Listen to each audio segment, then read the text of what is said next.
It is Power Rankings time. Haven't done this in a couple of weeks here on Couch Potato Diary, so happy to get back to it with the Power Rankings here. So, let's begin. We have a new team at the bottom, the New York Giants, who are just inventing new ways to bottom out. Yes, they went with a different quarterback because Daniel Jones was due a roster bonus, and sure, they tried the quarterback who everyone liked on the team as a safety on the practice squad, and then they cut him. And then they didn't start the second best quarterback on the team, instead the third best quarterback on the team, which basically meant the entire team didn't try for the whole game. Normally there's a but after you do all that, but there isn't one. This is just a terrible football team and a horribly run one. And basically you're starting from scratch, especially on the offensive side. Basically, with the exception of Malik Neighbors. There's a couple good players on this defense, but this team looks like they've kind of quit, and I think they will drive that home Thursday afternoon on American Thanksgiving. At 31, it is the Vegas Raiders. The problem is they haven't quit. They're just not very good. And so that's where they come in, as they don't have a quarterback. They have a bunch of running backs. None of them are any good. At least they have a very good tight end, but they don't block long enough to be able to fully take advantage of it. And the defense can't stop anybody. Also, the coach sucks.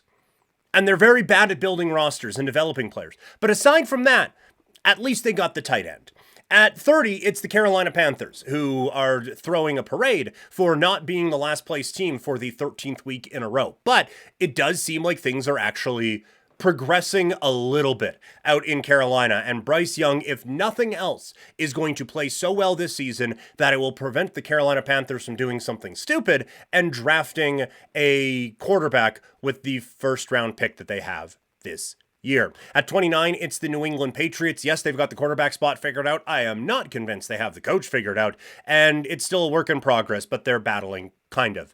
At 28, it is the New York Jets, as the sideshow continues out in Gotham. It has been a disaster of a season, and it continues to get worse and worse and worse out in New York, and I do not believe that is going to be a trend that will stop anytime soon. So now, like we like to do every week, let's take a look at the bottom 5 teams that we have here and look at what they might be looking to draft. The New York Giants, I think, will 100% be looking to draft a quarterback if they get first overall. If the Raiders are at second overall, they will 100% be looking to draft a quarterback and maybe bring his coach along if he has a certain last name that is the same as his quarterback's.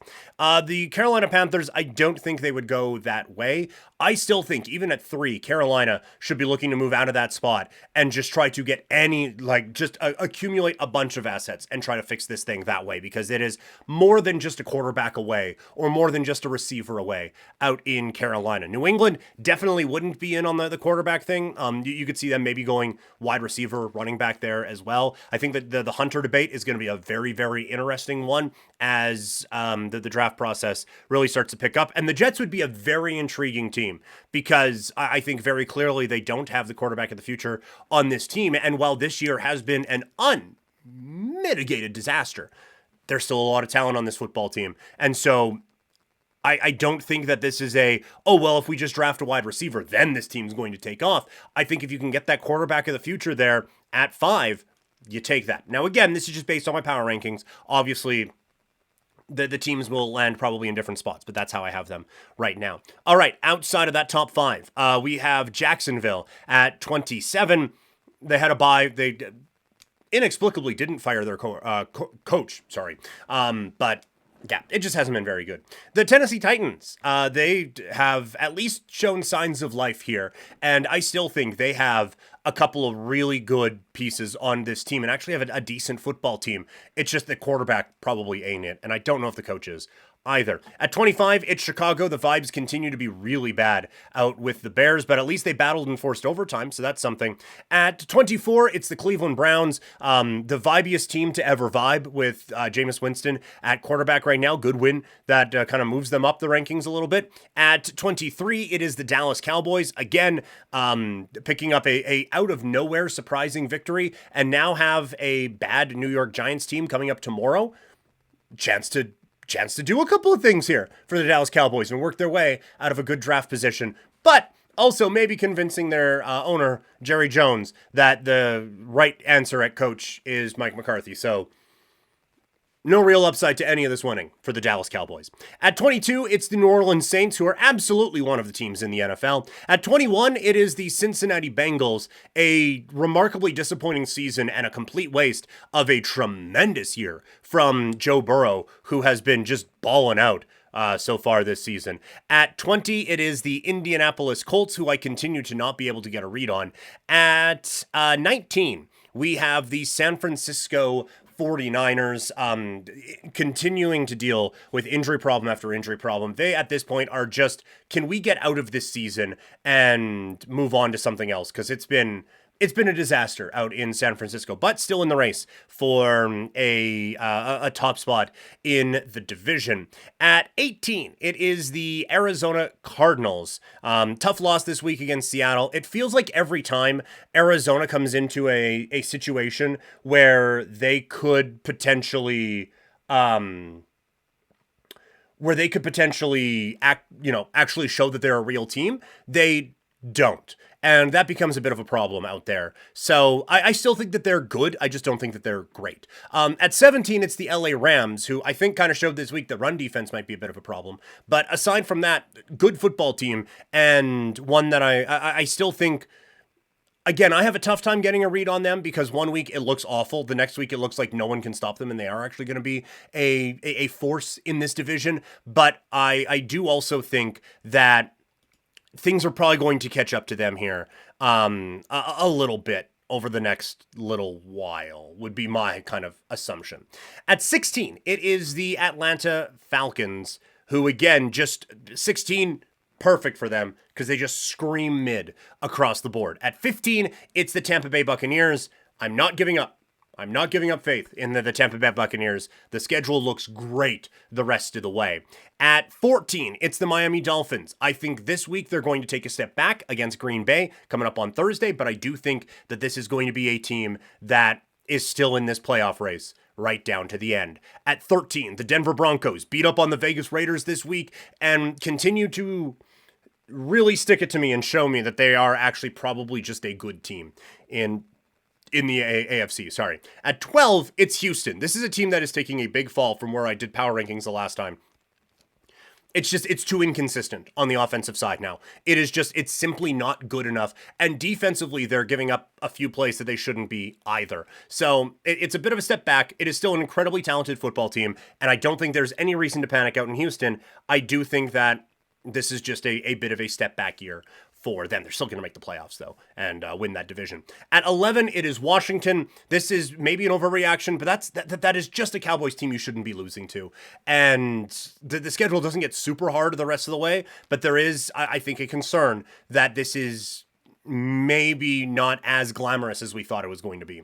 At 10, it's the LA Chargers. They lose on Monday Night Football, but this is still a team that can, I think, cause a lot of problems for teams in the AFC. At 9, it's Minnesota. They keep winning games, but Sam Darnold keeps looking really bad in these games, and the offense just keeps not really impressing me. Defense is legit.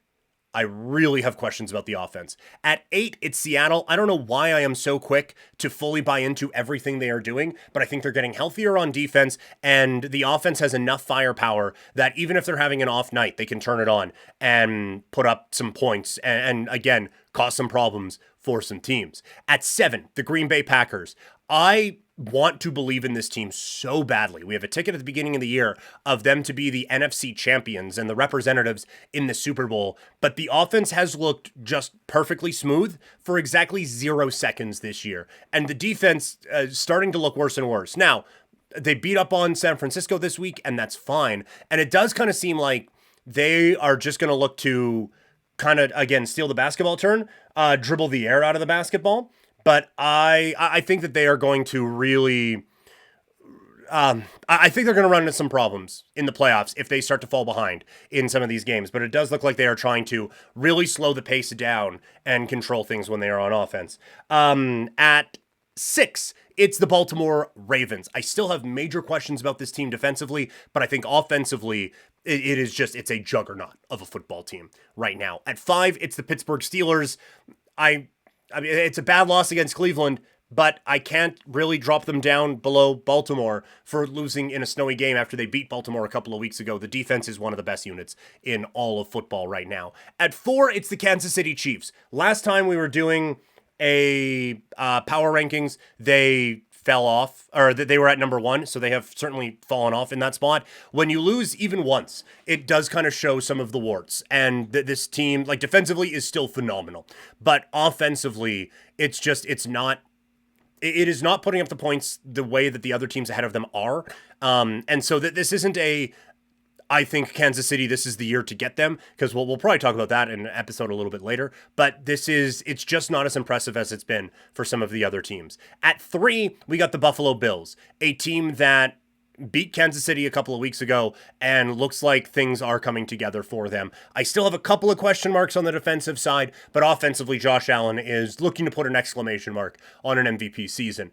At 2, the Philadelphia Eagles. I have major questions about the coach. Seems like a bad hang, but this team talent-wise is stupid good, and it seems like whatever issues they had with the coach, they have put behind them, and they are rocking teams right now. But at number 1, it's the Detroit Lions. They are so clearly the best team right now. And the one thing is they are showing it to everybody. They are going like full New England Patriots from a decade ago and just destroying teams and not letting up at all. This is them giving a giant middle finger to the rest of the NFL. It's like, if you don't like us, stop us, because we are going to play Detroit Lions football for 60 by God minutes. And that has them number 1 on our NFL power rankings.